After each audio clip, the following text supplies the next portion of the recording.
वैदेशिक व्यापार विशेषज्ञ आम सहित अधिक आलोचना करवा श्रीयुत बासा आज स्विस स्टॉक रे जो स्थिति देखा मिलला जो हाई ड्रामा देखा मिलला एवं पाकिस्तान जो अवस्था देखा मिलला शरीफकर ताहा देखी नाना चर्चा नाना कथा सृष्टि होउची किंतु आपन को कौन लगुच जे एथिरु किछि बाट बाहर जे शांति चुक्ति गठन हेबा पई बा शांति चुक्ति हेबा पई शांति वार्ता पाई अनेक थर प्रचेष्टा कले डोनाल्ड ट्रम्प एवं यहाँ करते जो स्विट्जरलैंड को से जेडी वेंस को जेड कुशनर को एवं विटकॉफ को पठेइथिले जे कोनोसी प्रकार कथावार्ता गोटे डील फाइनल हो जाऊ एवं ईरान रो जेमती आमे देखिछु गालिबाफ एवं आरगाची जाइथिले तबे प्रथम राउंड रे 80 मिनिट रो कथावार्ता सक्सेसफुल हेइतला एवं जोथिले कि गोटे प्रकार रो सहमति हेइतला हरमुज खोलिबा बाबद रे जे बोथ साइड गोटे लेवल को टक आछिथिला एवं तापरे in the mean time truth social ले डोनाल्ड ट्रम्प पोस्ट कले जे जदि हिजबुल्ला को ईरान अस्त्र शस्त्र सप्लाई बंद न करूची फंडिंग बंद न करूची तेबे आगामी दिन रे भयंकर अटैक हेबो प्रथम स्टेटमेंट द्वितीय स्टेटमेंट जदि ईरान एठारे डील ले कोनोसी प्रकार डिस्टर्बेंस होउची बस शांति वार्ता रे सहमति प्रकाश न करूची तेबे ईरान रो डेलीगेशन जो दुई जन आसी छंती सेमाने भलो भाबे बा सुस्थ भाबे ईरान फेरी पारिबे नाही ए दुईटी स्टेटमेंट गोटे अपमानजनक थिला ईरान रो डेलीगेशन टीम पाई ईरान पाई विशेष करी कारण सेमाने जेतेबेले शांति वार्ता पाई जाइचंती से जगह रे ठीक इन द मीन टाइम रे एपरी पोस्ट करबा एथिरे आरगाचिंकर एवं गालिबाफकर जो क्रोध आमे देखिथिलु सेमाने जिपरि भाबरे हैंडशेक करनथिले जेडी वेंस को सहित जिपरि भाबरे लास्ट रे ग्रुप फोटो सेशन ने मध्य अटेंड करनथिले वर्कआउट कर दैथिले ए सब देखिले लागुची शांति वार्ता रे कोठी ना कोठी गोटे डिरेल हबार देखा जाउची एवं जेडी वेंस आउ जंती आपण कहले पाकिस्तान प्रधानमंत्री शहबाज शरीफ एमानकर से फोटो जो डिकोड करा जाउची जे सेतले पूरा झालनाल होइथिले शहबाज शरीफ किपरि भाबरे टिके समस्त को मनई देले टिके मोर क्रेडिट हबो एवं पाकिस्तान रो ना टिके रहि जो एवं पाकिस्तान को अमेरिका किछि फंडिंग्स मध्ये मिलिबार चांसेस रहिबो किंतु देखा गला जत्ते बेले आरगाची फेरी चली गले विदाउट हैंडशेक बा विदाउट फोटो सेशन सेते बेले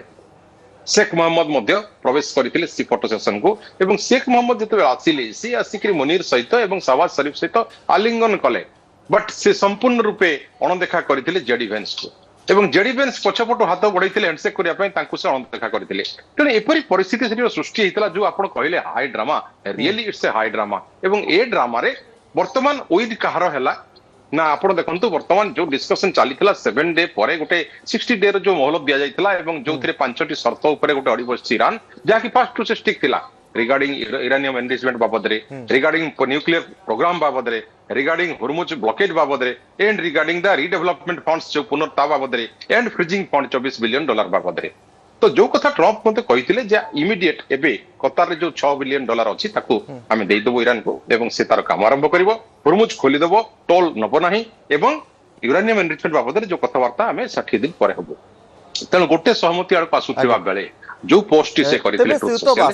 एथि गोटे मोर प्रश्न रहिबो जे जते बेले स्विस रे गोटे गुरुत्वपूर्ण बैठक बसुची पूरा विश्वर स्थिति ए अमेरिका ईरान युद्ध जोगु अर्थनीति एवं यार प्रभाव पूरा विश्व ऊपर पड़ुची मिडिल ईस्ट रे यार प्रभाव परिलक्षित होउची किंतु जेतेबेले गुरुत्वपूर्ण बैठक भितरे डोनाल्ड ट्रम्प जानी सुनिकी एभली गोटे पोस्ट करि देउछंती जहा फर ईरान प्रतिनिधि सेठी हमें कहि परिबा रागी के छाड़ी चली जाउछंती आगो को जेतेबेले पुणी आउ एक बैठक बसे बोली कुहा जाउची से बैठक रे पुणी एमिते ट्विस्ट एंड टर्न देखिबा को मिलिबनी तो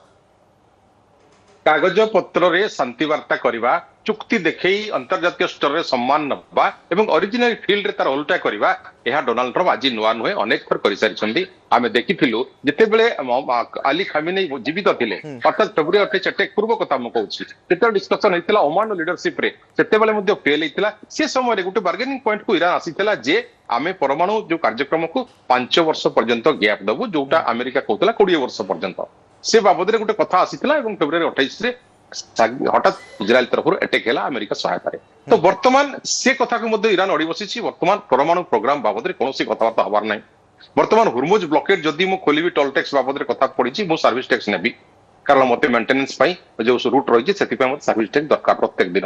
यही सब कथा को नहीं जो अड़ी बसी विश्व बसी विश्व अपेक्षा कर आजिकार जो स्विट्जरलैंड मीटिंग को जे गोटे निहाती निष्कर्ष बाहर किंतु देखा गला ଯେପରି ଭାବରେ ଗୋଟେ ବହୁ ଆଡମ୍ବର ଲଘୁକ୍ରିୟା ହେଲା ଅର୍ଥାତ୍ ଏତେ ବଡ ଶାନ୍ତି ବାର୍ତ୍ତାରେ ଗୋଟେ ଫଟୋ ସେସନ ହେଇପାରିଲାନି ଆର୍ଗାଚି ଉଠି ଚାଲିଗଲେ ହ୍ୟାଣ୍ଡସେକ୍ ପାରିଲାନି ଜେଡିଭେନ୍ସ ଇନସଲ୍ଟ ତେଣୁ ହେଲେ ଏଥିରୁ ଏବଂ ଗୋଟିଏ କଥା ପାକିସ୍ତାନ ଯେମିତି ଝାଳ ଅନୁମାନ ହେଲା। କରାଯାଉଛି ଶ୍ରୀତବାସା ଯେ ଯେତେବେଳେ ଗୋଟିଏ ଅତ୍ୟନ୍ତ ଗୁରୁତ୍ୱପୂର୍ଣ୍ଣ ବୈଠକ ଚାଲୁଛି ସୁଇଜରେ ସୁଇଜରଲ୍ୟାଣ୍ଡରେ ବୈଠକ ପାଇଁ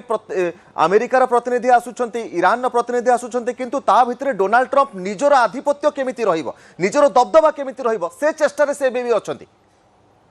କେବଳ ମାତ୍ର ଡୋମେଷ୍ଟିକ ଅଡିଏନ୍ସ କୁ ସାଟିସ୍ଫାଏ କରିବା କଥା ଆଉ କିଛି ନୁହଁ ଆମେରିକା ଦେଖିବ ଯେ ମେକ୍ ଆମେରିକା ଗ୍ରେଟ୍ ଏଗେନ୍ ପଲିସିରେ ମୁଁ ସମସ୍ତଙ୍କୁ ଡୋମିନେଟ୍ କରିପାରେ ସେ ଇରାନ ଆଜ୍ଞା। ହଉ ସେ ଇସ୍ରାଏଲ ହଉ କାରଣ ଇସ୍ରାଏଲକୁ ଇନସଲ୍ଟ କରିସାରିଥିଲେ ବର୍ତ୍ତମାନ ଇରାନକୁ ଆରମ୍ଭ କରିଛନ୍ତି ଏବଂ ଇସ୍ରାଏଲ ତାଙ୍କ କଥା ଶୁଣିବାକୁ ନାରାଜ ଯେମିତି ଭାବରେ ଲେବାନନରେ ସେ ଆଟାକ୍ କରିଚାଲିଛି ଯୋଉ କଥା ଆମେ ଦେଖିଲୁ ଗୋଟେ ଜେରୁଜାଲମର ଗୋଟେ ପ୍ରେସ ମିଟ୍ରେ ସିଧାସଳଖ ନେତାନ୍ୟାହୁ କହିଲେ ଯେ ଯଦି ଆମେରିକା ପାଖରେ ଏମିତି ବର୍ଡରରେ କୌଣସି ଶତ୍ରୁ ଥାନ୍ତା ତେବେ ଆଜ୍ଞା। ଆମେରିକା କଣ ଏ କାମ କରିନଥାନ୍ତା କାରଣ ଯେତେବେଳେ ଆଫଗାନିସ୍ତାନ ଗୋଟେ ଶତ୍ରୁ ଥିଲା ଏତେ ଦୂରରେ ତାକୁ ସେ ମାଡି ଆସିଥିଲା ଏବଂ 20 ବର୍ଷ ସେଥିରେ ଲାଗିଥିଲା ତାକୁ ସେ ଯୁଦ୍ଧରୁ ନିଶ୍ଚିତ ଜିତି ଭାବରେ ପାରିନଥିଲା। ଶ୍ରୀତବାସା ଆମେ କହିପାରିବା ଆଗକୁ ପୁନର୍ବାର ଯେତେବେଳେ କୌଣସି ବୈଠକ ବସିବ ସେ ବୈଠକରେ ଆମେ କହିପାରିବା କେଉଁଭଳି ଆଭିମୁଖ୍ୟ ରହୁଛି ବିଶେଷ କରିକି